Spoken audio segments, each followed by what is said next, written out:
What would it take for you to write more books than you've actually read? Well, we're going to find out what it took for my guest, Jerry Jenkins, today. His 176th book that he's written is called The Last Operative. It's a fabulous read. It's full of intrigue and suspense and heartbreak and excitement, and I've really enjoyed this novel. Welcome to the show, Jerry. It's such a pleasure to have you today. Thank you. Good to be with you.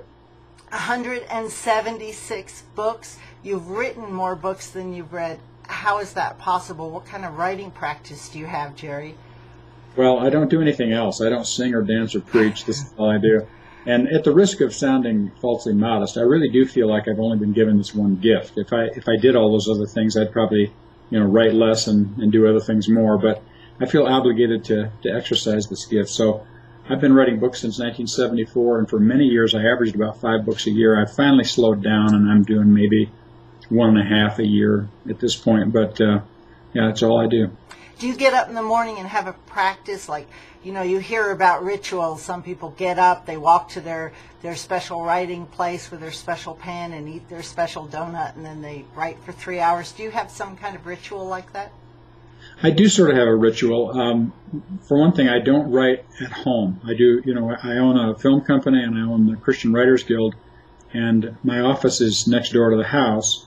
But when I write, I drive about 80 miles west of Colorado Springs into the mountains. We've got a place in Hartzell, and I call it the cave. It's a pretty nice cave. I mean, 360-degree mountain views and custom-made horseshoe desk and all kinds of stuff. But I can only write when I'm there because I'm too curious when I'm here. Who drove up? What's in the mail? Who's on the phone? And when I'm writing, that's all I'm doing. So I write between 10 and 20 pages a day when I'm on deadline. And the next day, the first thing I do is edit those first 10 or 20 pages that I wrote the day before. And that catapults me into the next segment. So every day I start out by editing the previous day's work and then write the next.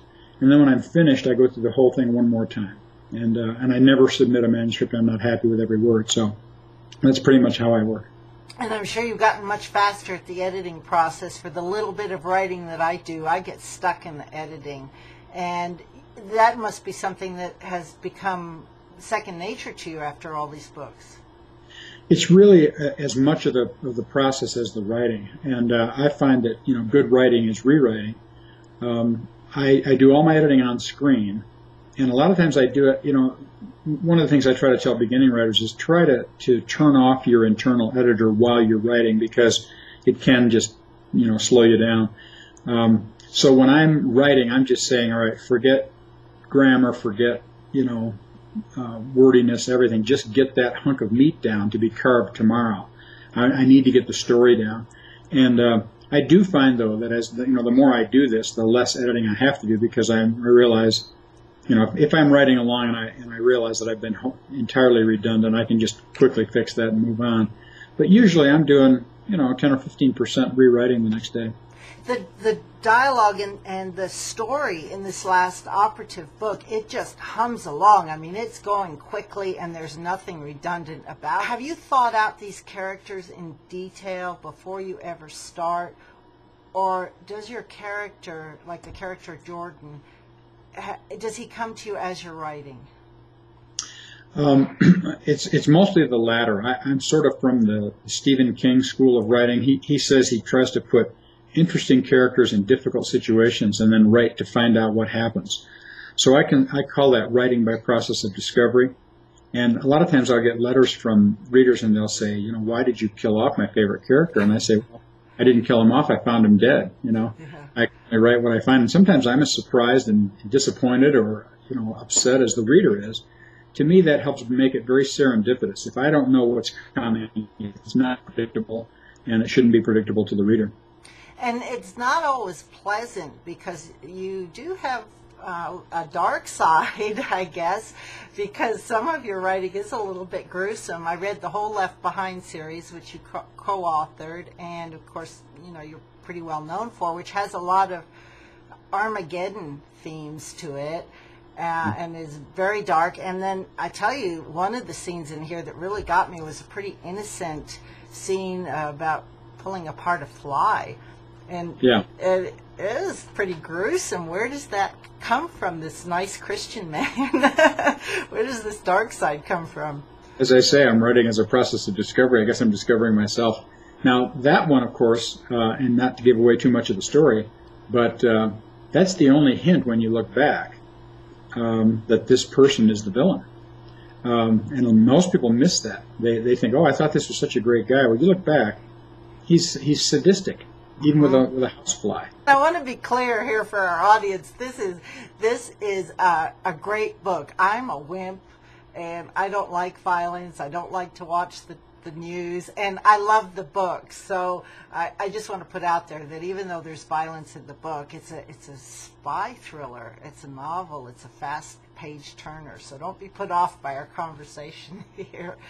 Now, you wrote this book. It's a little bit of a departure from the Left Behind series, and with 175 books, you must write all types of books. How do you choose what your next book's going to be about? You know, it really is what interests me at the time. People ask me what my favorite genre is. Usually it's whatever I'm doing next. Now, this, as you know, is a rewrite of a book I did 23 years ago, and it was my first standalone novel, and it was bigger than anything I'd done. I'd done murder mysteries and sort of romances, and so here was a chance to do an international spy thriller. It was a departure, but I really had fun with it. And so now, like my next series, I'm doing a trilogy of novels based on a detective, and it's Chicago based. Wow. I grew up in the suburbs. My dad was a police chief. My two older brothers were cops. So this is a cop trilogy, and that's entirely different from an international spy thriller. Lots of action and intrigue, but I try to get a lot of psychology in it too. I want to know who these characters are and how they interact with their family. They're not just shoot 'em up, heroes and macho guys. They've got kids to worry about and wives to worry about and that type of thing. Do you spend a lot of time really analyzing and noticing and watching how human beings interact?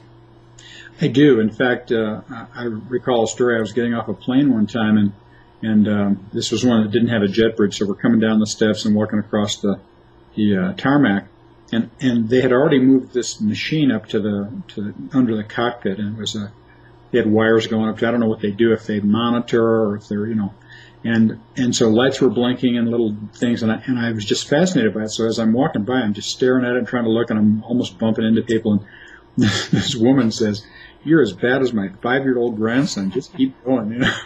We lived in the Chicago area for 30 years, so I know the area. I like to write about places that I've been to, so I don't have somebody going the wrong way down a one-way street. I actually read a novel one time where a guy writes about being chased by the bad guys, and he said he drove out of the Loop in Chicago. He drove east for 20 miles. And I'm thinking, not without a submarine, you didn't. Right. So, and anybody that lives there would catch that right away. Exactly. And when you talk about the underbelly, the toughest district in Chicago is District 11. And so this is a Precinct 11 novel, so it's right in the grittiest part of Chicago. Tomorrow, my wife and I are going on an 8-day cruise to Alaska, so I'm right in the middle of the writing of number 2, so I'm taking a break. And a lot of times I don't do that. I just write from beginning to end. But I like this idea. I think it'll allow the story to percolate. I'm about a quarter of the way through this first one. Wow, and who knows, maybe one of your characters will end up in Alaska. You never know. I had knee replacement surgery 2 months ago, and so in this book, my main character gets shot through the shoulder and has to have surgery. And a lot of the stuff that happened to me in the hospital is in this book. It's just, with him it's a shoulder, with me it was a knee. You talk about the good and the bad and the evil. Is that some sort of thing that's going on inside of you, this battle, or where does it come from? It used to be an issue that I wrestled with until I have made a practice of reading the Bible through every year. And you read the Old Testament, I mean, it's totally violent. I mean, there's more murder and mayhem in the Old Testament than any other thing I ever read. And it's just real. I don't want it to be gratuitous. I don't want to, make people sick or have them, throw the book away or anything like that. But the fact is, people sin. And if you're going to write about redemption and reconciliation and forgiveness, people have to do bad things before they can be, redeemed. Thank you so much for being on the show today. Great to be with you. Thank you.